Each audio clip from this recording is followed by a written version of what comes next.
날씨가 아직 춥지만 새싹이 동트기 위해서 우리 안에서 꿈틀꿈틀거리는 그 생명력을 느끼게 됩니다.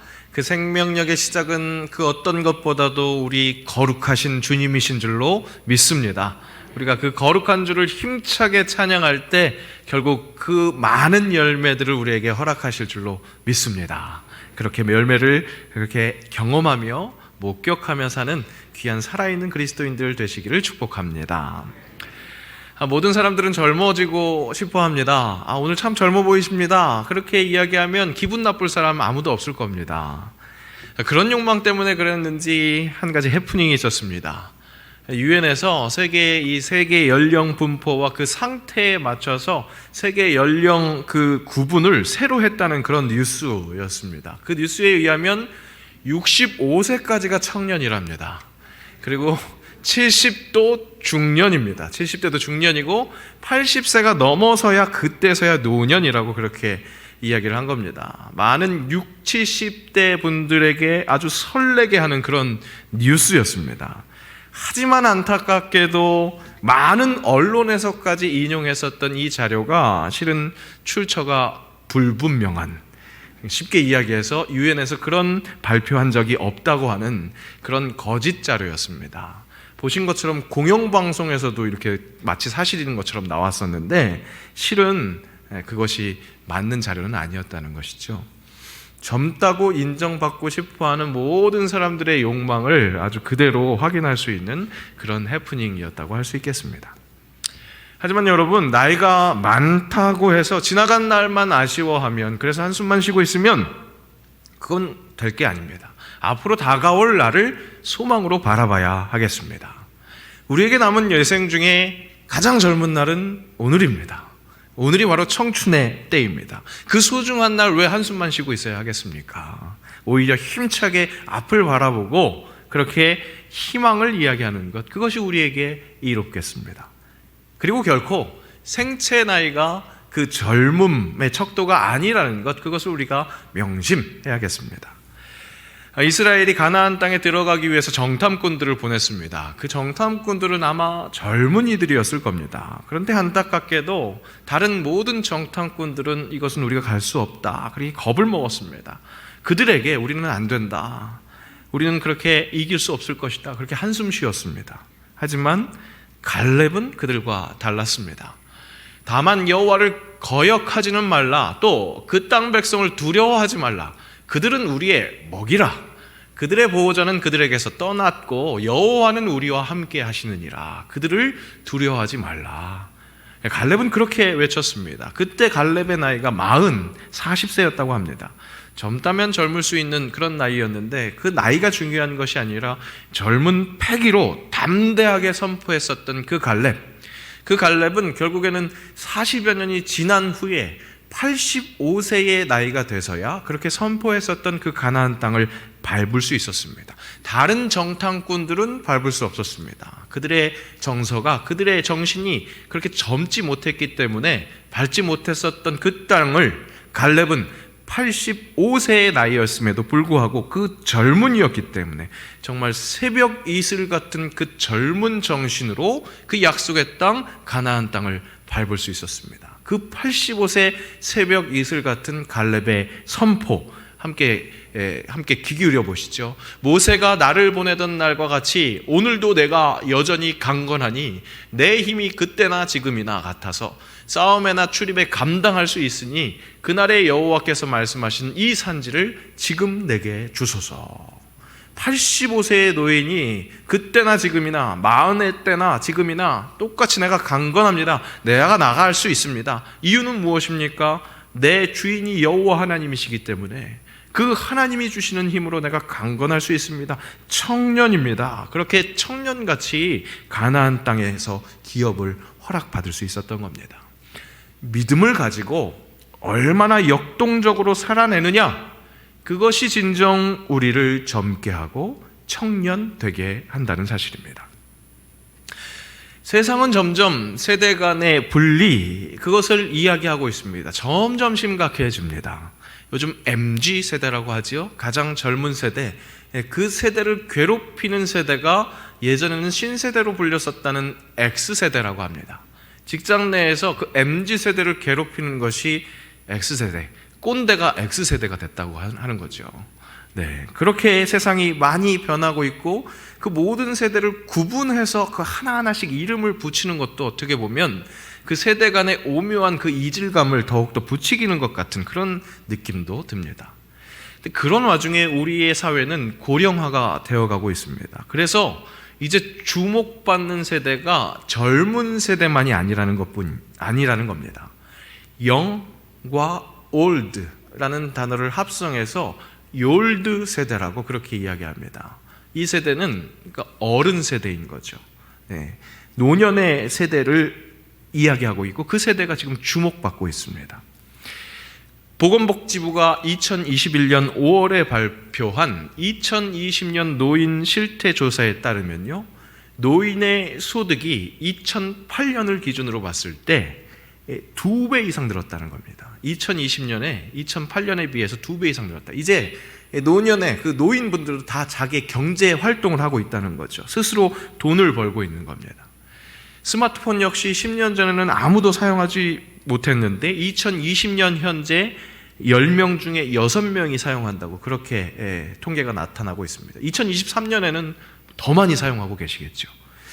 높은 유튜브 시청 인구, 그런 것 덕분인지 금융사들도 이제 이 노인 고객 유치 쟁탈전에 나섰다고 합니다. 이제 노인 세대들이 만들어가는 새로운 흐름을 읽을 수 있게 하는 것이죠. 2025년에는 인구의 20%가 65세 이상의 초고령화 사회가 된다고 합니다. 우리가 살고 있는 대한민국이 그런 사회가 된다고 한다는 것이죠. 이제 더 이상 여러분, 어르신들, 아이고 이거 늙은이들만 많아져서 어떡해? 이렇게 걱정할 것이 아니라 그 나이 많으신 분들이 더 이상 노인으로 사는 것이 아닌 청년으로 살아가야 한다는 것, 그것이 우리의 현실이라는 것, 그것을 받아들이고 더욱더 열심히 그 일에 힘을 쏟아야 한다는 사실입니다. 그런 사회의 요청을 교회가 선도해야 합니다. 우리 교회부터 모든 구성원들이 청년 지향적 그런 삶을 살아가야 하겠습니다. 청년이기 때문에 청년으로 살 수 있는 거 아닙니다. 갈렙의 이야기에서 본 것처럼 젊은 정탐꾼이 오히려 늙은 사람들처럼 살아갈 수 있기에 우리 모든 구성원들이 다 청년 지향적인 삶을 살아가야 한다는 것이죠. 왜 그래야 하겠습니까? 먼저는 세상에서 벌어지고 있는 이 세대의 분리, 그것을 개선하고 세대 통합의 소망을 보여줄 수 있는 것이 교회이기 때문에 그렇습니다. 세대가 함께 어우러지기 위해서 무엇이 필요하겠습니까? 함께 공감할 수 있는 공감대가 필요합니다. 예수 그리스도를 주님이라고 고백하는 우리는 우리 안에 그 뚜렷한 기준, 함께 공감할 수 있는 예수 그리스도가 있습니다. 그렇기에 모든 세대가 함께 하나를 볼 수 있기에 하나로 뭉칠 수 있는 것, 그것이 세상에 그 대안이 될 수 있는 것이 교회라는 것이죠. 제가 청년 시절에 영성훈련 프로그램을 열심히 했습니다. 그러니까 봉사를 했습니다. 열심히 봉사했습니다. 그 봉사단체는 초교파로 여러 개의 교회가 함께 모여서 같이 봉사하는 그런 단체, 그런 공동체였습니다. 그 구성원들 안에 이제 젊은 사람들이 많이 있었기 때문에 교회에서도 그런 일 자주 일어나잖아요. 청년들이 처녀촌과 함께 만나서 눈 맞아서 결혼하는 그런 일들이 자주 일어났었는데, 그렇게 그 공동체 안에서 그런 커플이 생겨나면 함께 축하하기 위해서 결혼식 때 축가를 같이 한 거죠. 그럼 그 축가팀이 구성이 되면 정말로 얼마나 다양한 그 구성원들이 함께 모였는지 모릅니다. 새파랗게 젊은 청년들부터 시작해서 머리가 희끗희끗한 장로님, 권사님이 함께 모여서 그렇게 축가를 부르는 겁니다. 그렇게 축가를 부르고 있노라면 하객들이 이상한 눈으로 쳐다봅니다. 아니 도대체 저 집단은 무슨 집단이길래 저렇게 구성원들이 꾸려져서 축가를 하지? 그런 생각을 하는 겁니다. 그때 제가 느낀 것이 바로 그것입니다. 교회가 바로 이것인데, 교회가 바로 이렇게 다채로운 이 많은 구성원들이 함께 모일 수 있는 바로 그런 공동체인데, 그런 생각을 했습니다. 맞습니다. 바람직한 교회 공동체가 세상의 이 세대 간의 분리를 개선시키고 사회가 하나 되는 데 있어서 쓰임 받을 수 있습니다. 그러기 위해서 우리 주 예수 그리스도의 중심으로 모인 우리 교회의 젊은 세대들은 젊은 세대들답게 우리 어르신들을 존중하고 섬겨야 하는 그런 자세가 필요하겠습니다. 그리고 모든 구성원들이, 그야말로 모든 세대가 청년 지향적 교회가 되어야 한다는 겁니다. 우리 교회가 그렇게 청년 지향적 교회가 되어야 하는 이유는 사회의 요청, 그것뿐만 아니라 워낙 우리가 개혁을 추구하는 전통을 가지고 있기 때문에 더욱 그렇습니다. 우리 교회는 장로 교회입니다. 여러분, 장로 교회는요, 개혁주의, 그 전통을 갖고 있습니다. 리포엄드 처치라고 해서 계속해서 개혁하는 것, 그것이 우리가 갖고 있는 정신입니다. 새로움을 계속해서 추구해 나가야 한다는 것이죠. 거기서 이야기하는 새로움은 어떤 새로운 것을 계속 덕지덕지 갖다가 붙이는 것을 이야기하는 것이 아닙니다. 그 새로움은 처음으로 돌아가는 것, 원초적인 상태로 돌아가는 것, 청년 정신을 갖고 청년까지만 돌아가는 게 아니라 유년, 유아, 그것도 모자라서 생명의 시작인 그 원초적인 그 순수의 그 존재로까지 돌아가는 것, 하나님의 형상으로 만드신 그 하나님의 형상대로 돌아가는 것, 그 개혁정신이 우리가 갖고 있는 개혁정신이라는 겁니다. 우리의 개혁정신은 그렇게 급진적인 것이라고 할 수 있습니다. 로마서 말씀을 귀 기울여 주십시오. 너희는 이 세대를 본받지 말고 오직 마음을 새롭게 함으로 변화를 받아 하나님의 선하시고 기뻐하시고 온전하신 뜻이 무엇인지 분별하도록 하라. 젊어지자고 이 시대의 풍조를 따라가는 것이 아니라 오히려 새롭게 함으로 변화를 받아서 하나님의 형상대로 지음받은 바로 그 모습으로 돌아가려고 하는 그 개혁정신, 그런 패기와 열정을 담은 청년 지향적 교회, 우리가 바로 그 교회가 되어야 한다는 겁니다. 새벽 이슬 같은 주의 청년들이 주께 나오는도다. 그런 새벽 이슬 같은 주의 청년이 되는 것, 그것이 복음의 사람이 예배자로 살아가는 바로 그 지향점이라는 것. 그렇게 원래대로 돌아가는 데 있어서 우리에게 일어나는 그 작용은 우리의 노력으로 시작하는 것이 아니라는 것을 우리 다시 한번 일깨워야 합니다. 이미 예수 그리스도의 구원 사역으로 말미암아 우리의 회복은 시작되었습니다.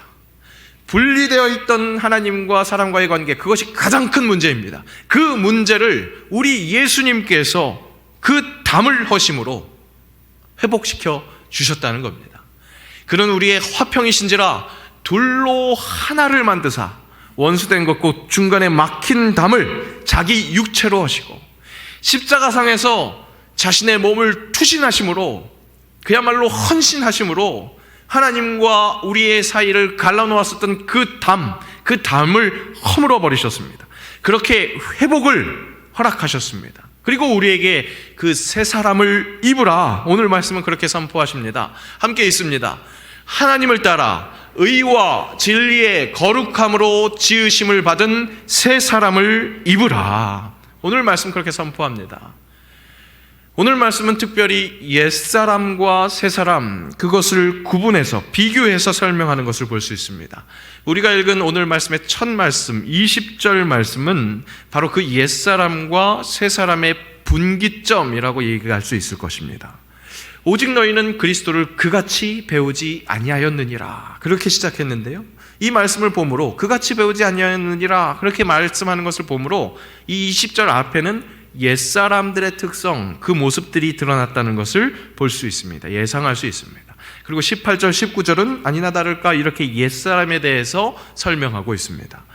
그들의 총명이 어두워지고 그들 가운데 있는 무지함과 그들의 마음이 굳어짐으로 말미암아 하나님의 생명에서 떠나 있도다. 그들이 감각 없는 자가 되어 자신을 방탕에 방임하여 모든 더러운 것들 욕심으로 행하되, 그렇게 말씀하고 있습니다. 옛사람은 그렇게 그리스도 예수, 그분이 새롭게 하는 그 은혜를 자신의 것으로 고백하지 못한 사람들입니다. 그러니까 총명이 어두움 속에 있습니다. 무지한 겁니다. 하지만 그 무지한 것이 무지한 것이라고 인식을 하지 못합니다.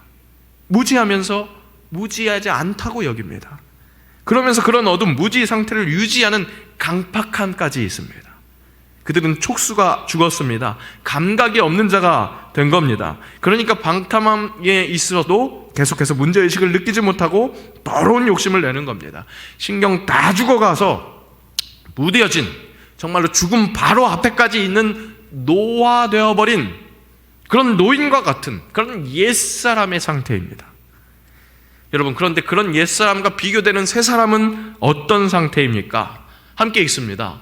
너희는 유혹의 욕심을 따라 썩어져가는 구습을 따르는 옛사람을 벗어버리고 오직 너희의 심령이 새롭게 되어 하나님을 따라 의와 진리의 거룩함으로 지으심을 받은 새사람을 입으라.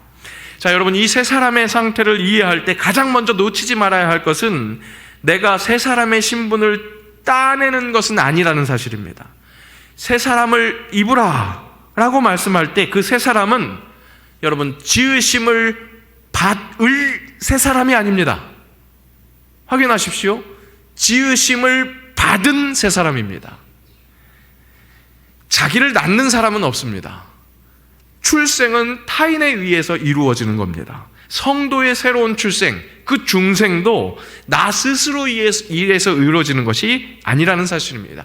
하나님에 의해서 그리스도를 통해서 이루어집니다. 막힌 담을 자기 육체로 하신 그 예수 그리스도의 대속의 은혜, 그것으로 새 사람으로 만들어 주셨습니다. 그것은 선물입니다. 선물로 주신 겁니다.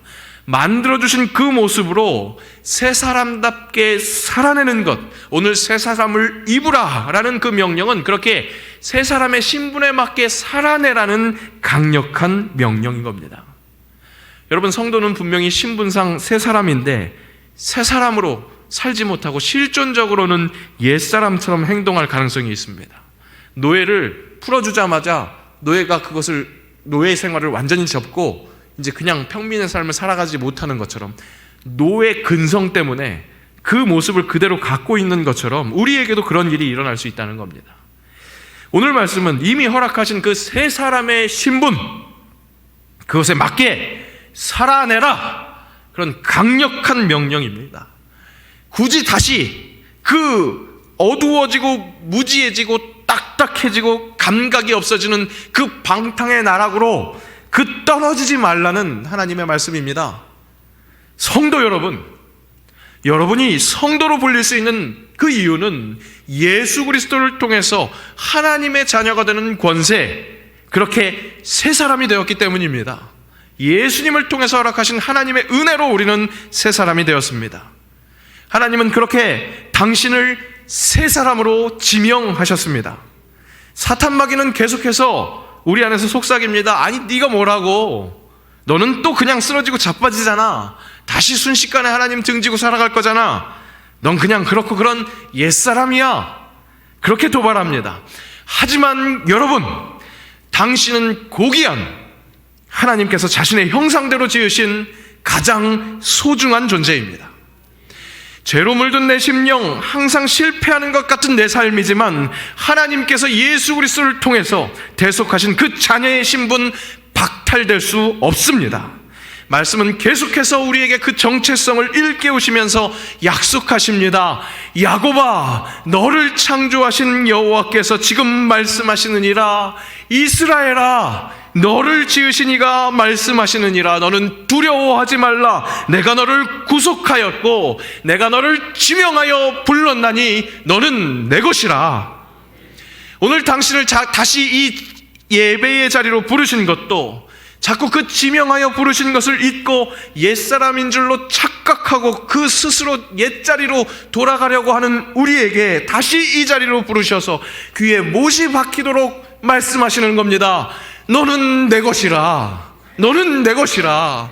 내 아들의 피로 내 아들의 몸을 집어 던져서 살린 그 막힌 담을 부셔버린 새 사람이다.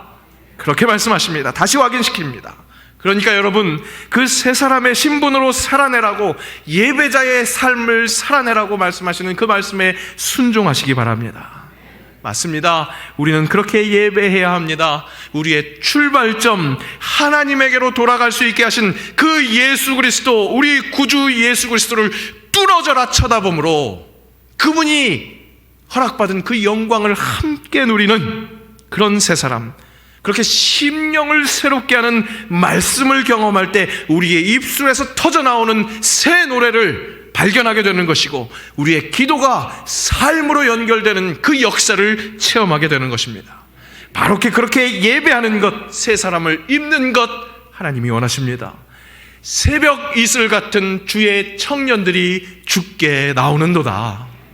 새로움을 계속해서 갈망하는 주의 청년들, 여러분, 송구영신 예배 때 이 2023년 나에게 주신 하나님의 말씀, 그것이 다른 사람들과 구별되지 않아서 좀 김새셨습니까?